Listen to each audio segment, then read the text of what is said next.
us now to discuss what's that? Yeah, to discuss the challenges ahead for the Fed. Former Boston Fed President Eric Rosengren, I think it's good to see you, Eric. And you listen to Mr. Williams, New York Fed President, also, and think, did you see the Fed futures? They almost doubled after his comments. So he holds some sway in your view?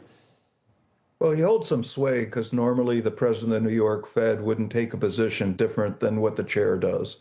And so normally he does show his speeches to the chair, particularly if he's going to give an indication of policy. So it's not just that John Williams is a very good economist, but it's also, I think, that many people are assuming he's in part speaking for the chair. And so as a result, it's not at all surprising to me that the markets reacted quite significantly when he gave such a strong statement in support of a 25 basis point cut in December. Yeah, that reading the tea leaves, that's good to know. That's useful information. You think it could be, as Steve said, 8.4 or 7.5? You really think it could be 8.4? You think Powell can get it all the way down to, I don't know, what could it be, 9.2 or something? Yeah, I think I would be surprised if Steve Myron doesn't dissent for 50 instead of 25. I would expect probably 2 presidents to dissent for no cuts at all, and the rest of the committee to go along. But I think the minutes are going to show that there was much more support for doing, if you look at the participants and not the voters, I think it probably, the presidents are strongly in support of not doing anything at this point. So it's a situation where the voters really do matter. And it's a big decision once the chair's made clear which direction he's going, if you actually decide to go forward with a dissent. Yeah. Yeah, those guys remind me of like sell-side analysts. Doesn't matter. They're sitting on the sidelines. They can say whatever they want. They don't have to put their money where their mouth is. Do you think the risks are more to the labor market right now, Eric?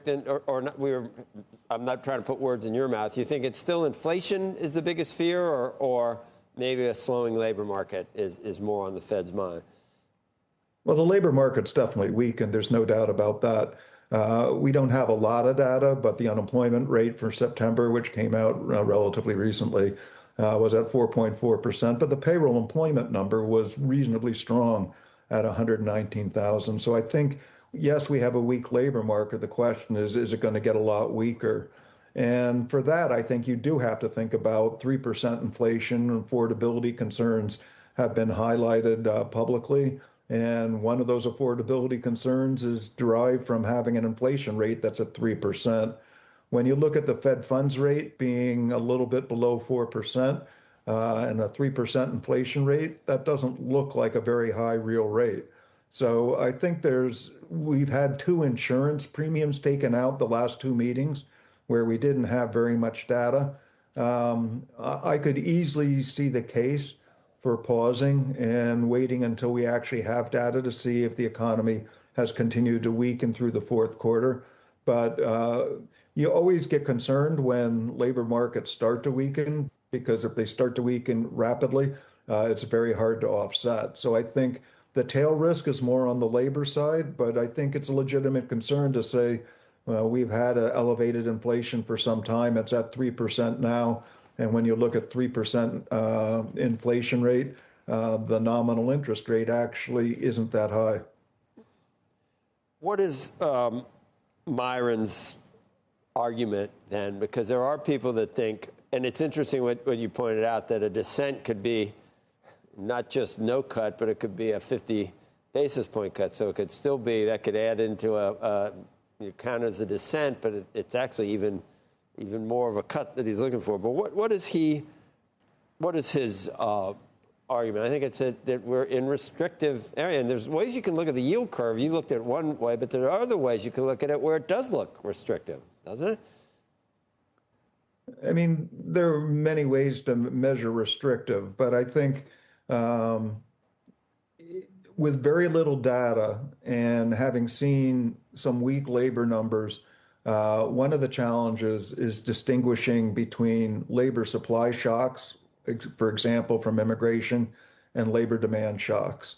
So we would expect with lower immigration and some people being asked to leave the country, that that's going to be a situation where the labor force is going to grow very slowly.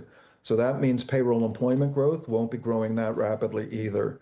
So there'll be many people that would argue that unless that number gets negative, we shouldn't be particularly concerned, that we would expect something in the 25 to 50,000 payroll employment to keep the unemployment rate level.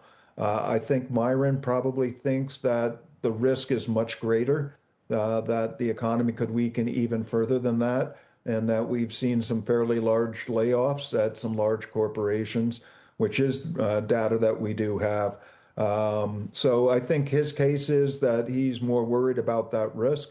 I think until we have more data, it's actually very hard to sort that out. I guess he thinks, but both tariffs and somewhat more less profligate fiscal spending. Is that true? Is it less crazy than it was on the fiscal side? A little bit, right? You've seen some of it come in. Yeah, I mean, obviously tariffs have raised money.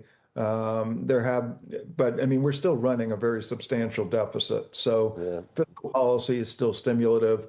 Arguably, monetary policy is relatively neutral at this point, given where inflation is. We've had two insurance cuts. I think it'll be interesting to hear what the actual vote comes out. But I'm very confident the chair is going to be successful in getting a 25 basis point cut.